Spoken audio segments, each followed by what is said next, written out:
போன எபிசோட்ல minority report பத்தி பேசி முடிச்சதுக்கு அப்புறம் தமிழ்ல இந்த மாதிரி செம்மையான ஓப்பனிங் சீன் ஏதாவது இருக்கா அப்படின்னு யோசிக்க ஆரம்பிச்சேன். ஏன்னா முதல் சீன்லயே ஒரு கதையோட உலகம் என்ன, அதோட முக்கியமான கேரக்டர்ஸ் யாரு, ப்ரொட்டாகனிஸ்ட் எப்படிப்பட்ட ஆளு, ப்ரொட்டாகனிஸ்டோட கோல் என்ன, இவ்வளவு விஷயங்களை சொல்லிட்டு அதுக்கப்புறம் சுவாரஸ்யமா என்டர்டெயினும் பண்ண படங்கள் தமிழ்ல ரொம்ப ரொம்ப கம்மியா தான் இருக்கு. அந்த ரொம்ப ரொம்ப கம்மியான நம்பர்ஸ்ல முக்கியமான படம் தான் இந்த சார்பட்டா பரம்பரை. இந்த பேரை கேட்ட உடனே உங்களுக்கு கபிலன் vs டான்சிங் ரோஸ் தான் ஞாபகம் வரும். கண்டிப்பா எனக்கு ரொம்ப ரொம்ப பிடிச்ச சீக்வன்ஸ், சூப்பரா எடுக்கப்பட்ட ஒரு சீக்வன்ஸ் அது. அதை பத்தி நிறைய சோஷியல் மீடியா போஸ்ட்லாம் போட்டிருப்பீங்க, திரும்ப திரும்ப அந்த சீன்லாம் போய் பார்த்துருப்பீங்க. ஆனா இந்த படத்திலேயே ரொம்ப ரொம்ப முக்கியமான சீன்னா அது இந்த ஓப்பனிங் 20 நிமிஷம் சீன் தான். இது எக்ஸாஜரேஷன்லாம் கிடையாது. ஏன்னா இந்த டான்சிங் ரோஸ் சீன் உட்பட மொத்த படமும் என்கேஜிங்கா இருக்கிறதுக்கு முக்கியமான காரணம் இந்த ஓப்பனிங் ஸ்ட்ரெச் தான்.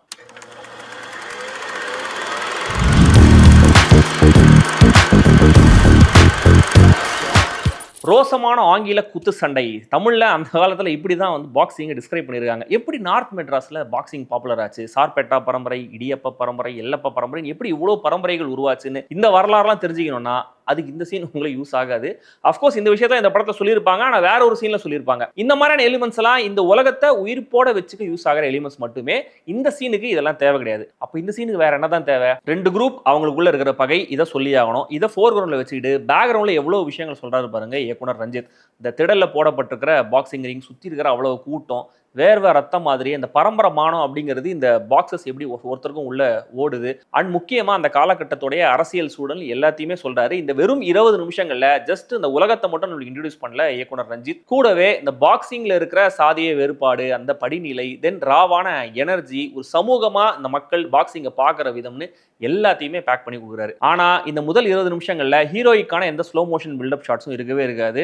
டயலாக்ல எந்த பஞ்சும் இருக்காது, வெறும் பாக்ஸிங் பஞ்ச் மட்டும் தான் இருக்கும். ஸ்டில் சினிமேட்டிக்கான ஒரு அட்ரலைன் ரஷ்ஷை தர எலக்ட்ரிஃபைங்கான சீன் இது. இந்த சீனில் நடப்பது என்ன? போர்ட்ல மூட்டை தூக்குற வேலை பண்ணிட்டு இருக்காரு நம்ம ப்ரொட்டாகனிஸ்ட் கபிலன். எங்கேயோ கிளம்பணும் அப்படின்ற மாதிரி ஒரு அவசரமா வேலையை பண்ணிட்டு இருக்காரு. ஆனா அவரால் கிளம்ப முடியல, ஏன்னா அவர் வேலையை முடியல. அவர் ஃப்ரெண்ட்ஸ் எல்லாம் வேற அவரை தாண்டி போறாங்க, வரலையா அப்படி மாதிரி கேட்டு போறாங்க, உசுப்பேத்தி விட்டுறாங்க. டைம் ஆயிடுச்சுன்னு பார்த்துக்கிட்டே இருக்காரு. வேலை முடிஞ்சிச்சுங்கிற அந்த சங்கூதர சவுண்ட் கேக்குது. டக்குன்னு அங்கேயிருந்து கிளம்பி ஓடுறாரு. அவர் போறது பாக்ஸிங் மேட்சை பார்க்கறதுக்காக. சைக்கிள் எடுத்துட்டு அவசரமா போறாரு. அப்போ ஒரு பெரியவர் அவரை வழிமறிச்சு என்னையும் கூட்டு போவா அப்படின்னு சொல்றாரு. இவர் கபிலன் தாண்டி வந்துறாரு பெரியவரை. ஆனா பெரியவர் குரல் கொடுக்குறாரு, நான் ராசியான ஆளு, நான் பார்த்து சார்பட்டா பரம்பரை எந்த மேட்சும் தோத்ததே இல்லை அப்படின்னு அவர் சொல்றாரு. அவரையும் இவர் கூட்டு போறாரு. ஸோ இது வந்து ஜஸ்ட் ஒரு 1.25 நிமிஷம் மட்டும் தான் ஓடும் இந்த சீன்ஸ் எல்லாம். இந்த 1.25 நிமிஷத்துல ப்ரொட்டாகனிஸ்ட் யாரு, அவருக்கு பாக்ஸிங் மேல எவ்வளவு ஆர்வம் இருக்கு, முக்கியமா சார்பட்டா பரம்பரை மேல அவருக்கு எவ்வளவு அஃபெக்ஷன் இருக்கு, அந்த ஏரியால சின்னவங்க பெரியவங்கன்னு எல்லாரும் எவ்வளவு ஆர்வமா பாக்ஸிங் பாக்குறாங்கன்ற எல்லா விஷயத்தையும் அழுத்தமா ரெஜிஸ்டர் பண்றாரு இயக்குனர். அந்த தாத்தாவை கூப்பிட்டு சைக்கிள்ல வேகமா போறாரு கபிலன். ஒரு மார்க்கெட்டை தாண்டி போறாரு. அந்த மார்க்கெட்டும் பிஸியா இருக்கு. இந்த சண்டை நடக்கிற பாக்ஸிங் நடக்கிற அந்த ஏரியாவுக்கு வராங்க. பயங்கரமான கூட்டம், பெரிய பெரிய கட் அவுட்லாம் வச்சிருக்காங்க. ஸோ இது விஷுவலா பார்க்கும்போது அந்த ஏரியால இந்த ஈவெண்ட் எவ்வளவு ஃபேமஸ் ஆனதுங்கிறத நமக்கு ரெஜிஸ்டர் பண்ற மாதிரி, அதோட இம்பார்ட்டன்ஸை அதிகப்படுத்துற மாதிரி இருக்குது. கபிலன் உள்ள போக ட்ரை பண்ணுவாரு, ஆனா உள்ள விட மாட்டாங்க. ஏன்னா கபிலன் கிட்ட டிக்கெட் இருக்காது. ஆனா கபிலன் சொல்லுவார், நான் வந்து சார்பட்டா பரம்பரை ரங்கவாதியா சிஷ்யன் அப்படிலாம் சொன்னாலும் கூட அவர் உள்ள விட மாட்டாங்க. அங்க ஒரு சின்ன சண்டை ஆகுன்ற மாதிரி வரும்போது டக்குன்னு டேடிங்கிற கேரக்டர் உள்ள பூந்து கபிலனை சமாதானப்படுத்தி உள்ள கூட்டு போயிருவாரு. இந்த டேடிங்கிற கேரக்டரோட அப்பியரன்ஸே அவர் பேசுற லாங்குவேஜ் மாதிரி பயங்கர யூனிக்கா ஸ்டாண்ட் அவுட்டா தெரியும். அந்த ஏரியால இருக்கிற ஆங்கிலோ இந்தியன் கம்யூனிட்டியை சேர்ந்தவர் தான் இந்த டேடி. கபிலனுக்கு ஒரு காட்ஃபாதர் மாதிரி. கபிலனுக்கு பாக்ஸிங் ஆர்வம் இருந்தாலும் அவன் சண்டை போடுறது கிடையாது. அதுக்கு கபிலனுடைய அம்மா ஸ்ட்ரிக்டா இருக்கிறது தான் காரணம். கபிலனுடைய அப்பா பாக்ஸிங் தெரிஞ்சவருங்கிறதுனால அவர் அடியாள் மாதிரி வேலைக்கு எடுத்துக்கிட்டு போய் ஒரு அடிதடியில் அவர் இறந்தும் போயிருக்காரு. இதனால கபிலன் அம்மாவுக்கு தன்னுடைய பையன் பாக்ஸிங் பண்றதும் பிடிக்காது, பையனை பாக்ஸிங்க்கு இன்ஃப்ளூயன்ஸ் பண்ற யாரையும் பிடிக்காது. இந்த எல்லா இன்ஃபர்மேஷனையும் டேடி கேரக்டர் மூலமா தான் நம்மளுக்கு சொல்றாங்க. ஸோ கபிலன் ஒரு அண்டர்டாக் பாக்ஸர் அப்படிங்கிற மாதிரி நம்மளுக்கு இங்க ரெஜிஸ்டர் பண்ணிடுறாங்க. கபிலன் அவருடைய அம்மாவுக்கு எவ்வளவு பயப்படுறாரு அப்படிங்கிறதையும் இங்க காமியில நம்மளுக்கு சொல்லுவாங்க. கபிலனுடைய அம்மாவை பத்தின ஃபிளாஷ்பேக்கும் சீம்லெஸ்ஸா போயிட்டு வரும். அந்த ஃபிளாஷ்பேக் சீன்ல அந்த கேரக்டர் பாக்யம்ங்கிறவங்க எப்படிப்பட்டவங்க, அவங்க எப்படி இங்கிலீஷ்லாம் பேசுவாங்கன்றதையும் சூப்பரா நமக்கு கன்வே பண்ணுவாங்க. இந்த சீனோட இன்னொரு பிரில்லியன்ஸ் பின்னாடியே ஓடிட்டு இருக்கிற அந்த கமெண்ட்ரி வாய்ஸ். அந்த கமெண்ட்ரி வாய்ஸ் மூலமாவே சார்பட்டா பரம்பரைக்கும் இடியாப்ப பரம்பரைக்கும் என்ன பிரச்சனைங்கிறத சொல்லுவாங்க. அண்ட் அந்த ஏரியாவோட முக்கியமான ஆட்கள் யாருங்கிறதையும் நம்மளுக்கு சொல்லிடுவாங்க. முக்கியமா அந்த காலகட்டத்தில் அந்த சூழல்ல எமர்ஜென்சி டிக்ளேர் பண்ணியிருந்தாங்க அப்படிங்கிற இன்ஃபர்மேஷன் நம்மளுக்கு சொல்லப்பட்டிருக்கும். இப்படி குரூஷியலான இன்ஃபர்மேஷன் எல்லாத்தையுமே நம்மளுக்கு இது மூலமே சொல்லுவாங்க. எவ்வளவு எஃபிஷியன்டான ஐடியா பாருங்க. டூ மச்சான எக்ஸ்போசிஷன் மாதிரியும் தெரியாது, அந்த அட்மாஸ்பியரை ஃபீல் பண்ண வைக்கிற அதே நேரத்தில் முக்கியமான விஷயங்கள் எல்லாத்தையும் சொல்லியாச்சு. இதுக்கு நடுவில் ப்ரொட்டாகனிஸ்ட் தெய்வம் மாதிரி பார்க்குற, பயங்கர பயபக்தியோட பார்க்குற ரங்கன் வாத்தியாருங்கிற கேரக்டருடைய அறிமுகம், அவருடைய தூண்ல இருக்கிற கட்சி கொடியோடைய கலர், முதல் அடி உன்னோட தான் இருக்கணும் அப்படின்னு சொல்லும்போது விளையாட்டை பற்றின அவருடைய ஆட்டிடியூட், அவருடைய ஸ்டூடெண்ட்ஸ் ஜெயிக்கும் போது அவர் முகத்தில் தெரிகிற பெருமிதம்னு போற போக்குல நம்மளுக்கு சொல்லப்பட்டுக்கிட்டே இருக்கும். ராமன்கிற இன்னொரு ஸ்டூடெண்ட், ரங்கன் வாத்தியாருடைய பையன் வெற்றிங்கிற கேரக்டர், அவன் எப்படி கொஞ்சம் லூஸ் டாக் விடுவான் அப்படிங்கிற மாதிரி காமிச்ச விதம், அவன் மிஸ்பிஹேவ் பண்ணும்போது அவனை திருத்தும் போது ரங்கன் வாத்தியாருக்கு இந்த ஸ்போர்ட்ஸ் மேலே எவ்வளவு மரியாதை இருக்கு அப்படின்னு காமிச்ச விதம்னு ஒவ்வொரு ஷாட்லையும் நம்மளுக்கு கதை சொல்றாரு இயக்குனர் ரஞ்சித். இங்க இன்னொரு விஷயமும் நடக்கும். அவங்களுடைய டீம்ல, அதாவது இந்த சார்பட்டா பரம்பரை டீம்ல இருந்து ஒருத்தர் மெயின் மேட்ச் ஆடுறதுக்காக செலக்ட் ஆயிருப்பாரு. அவரை ட்ரெயின் பண்ணி தான் அனுப்பிச்சிட்டு இருப்பாங்க. அப்ப இந்த ராமன் வெற்றின்ற 2 பேருமே அவரை பத்தியே ஒரு மாதிரி மரியாதை குறைவா தரக்குறைவா பேசிட்டு இருப்பாங்க. இதை பின்னாடில இருந்து கேட்கிற கபிலன் அதை அப்ஜெக்ட் பண்ணுவாரு. நீங்க என்ன இப்படி எல்லாம் பேசுறீங்க, ரங்கன் வாத்தியார் டிசைட் பண்ணா தப்பா இருக்குமா, அவர் யாரை சொல்றாரோ அவர் கரெக்டான ஃபைட்டர் தான் இருப்பாருன்ற மாதிரி ஆர்கியூ பண்ண ஆரம்பிப்பாரு. சோ இந்த இடத்துலயே இந்த கதையில ஏதோ ஒரு பாயிண்ட்ல இவங்க 2 பேரையும் கபிலன் எதிர்க்க போறாரு அப்படிங்கிற மாதிரி பிளான் பண்ணியாச்சு. தென் இந்த ராமன் கேரக்டர் கபிலன் அட்ரஸ் பண்ற விதத்தை பார்க்கும்போது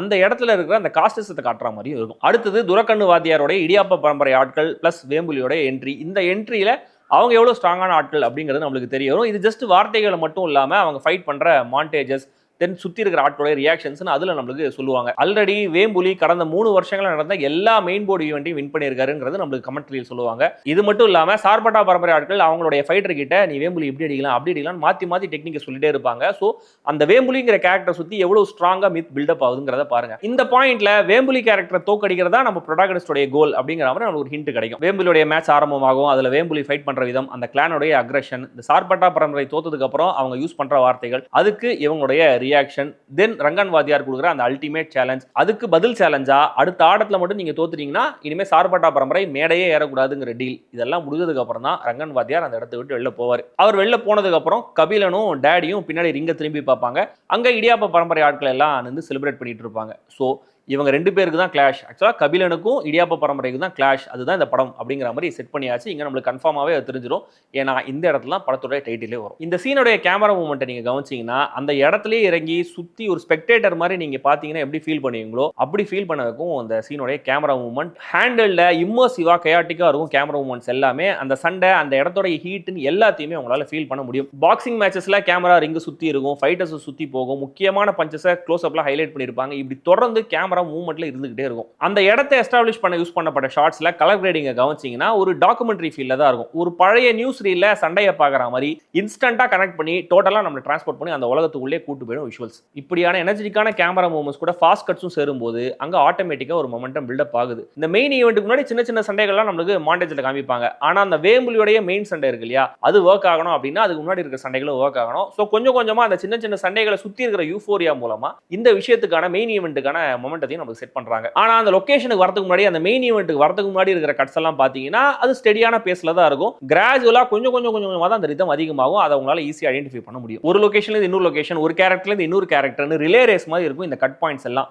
micro to macro, macro to மைக்ரோன்னு அந்த இடத்தோடைய கலெக்டிவ் எனர்ஜியை எடிட் மூலமாவே நம்மளுக்கு ஃபீல் பண்ண வச்சிருப்பாங்க. வேம்புலி கேரக்டர் ஜெயிக்கும் போது அந்த கேரக்டருடைய புரூட்டாலிட்டி, அக்ரஷனை காட்டுற மாதிரி அந்த பஞ்சஸ், அதுக்கான ரியாக்ஷன்ஸ், இந்த ரங்கன் வாத்தியோட தவிப்புன்னு எல்லாத்தையும் டக்குன்னு நம்மளுக்கு காமிப்பாங்க. இந்த சீனோடைய அடுத்த வைட்டலான ஏரியா சவுண்ட் டிசைனும் பிஜிஎமும். இந்த டிஷ்யூன்னு வழக்கமான சண்டையோட சவுண்ட் எல்லாம் நம்மளுக்கு கேட்கவே ஆகாது. ரியலா ராவான அந்த பாக்ஸிங் பஞ்சஸ் தான் நம்மளுக்கு கேட்கும். இந்த பஞ்சஸ் சவுண்டோட சேர்த்து பின்னாடி இருக்கிற கிரௌடோடைய சவுண்ட், தென் ரெஃப்ரியோடைய வாய்ஸ், தென் கமெண்ட்ரி வேற இருக்கு. இது இல்லாம மத்த நாய்ஸஸ் எல்லாம் இருக்கு. தென் அந்தந்த டீம்ல இருக்கிற முக்கியமான ரோல்கள் வேற லைட்டா நம்மளுக்கு கேட்கணும். இப்படி பல லேயர்கள்ல சவுண்ட் டிசைன்லயே ஒரு ராயல் ரம்பிள் மேட்ச் விளையாடி இருப்பாங்க. அவுட்ஸ்டாண்டிங்கான ஒர்க். ராவான இந்த சூழலுக்கு ஏத்த மாதிரி ராவான பெர்கஷன் மியூசிக். பாக்யம் கேரக்டருக்கான ஃபிளாஷ்பேக் வரும்போது மட்டும் லைட்டா காமிக்கலான மியூசிக்னு போயிட்டு வந்திருப்பாங்க. தன்னுடைய அந்த சார்பட்டா பரம்பரை தோக்க போகுது அப்படிங்கிற மாதிரியான மொமெண்ட்ல ரங்கன் வாத்தியரை காமிக்கும் போது அவர் லைட்டா ஒரு சின்ன டெஸ்பிரேஷன், ஒரு தவிப்பை காமிப்பாரு. அப்பவுமே கூட பேக்ரவுண்ட்ல சின்ன பெர்கஷன் கூட ஹம்மிங்கி சேர்த்திருப்பாரு சந்தோஷ் நாராயணன். ரங்கன் வாத்தியருடைய சேலஞ்ச், கபிலனுடைய ரியாக்ஷன்ல மெதுவா பறையோடைய மியூசிக்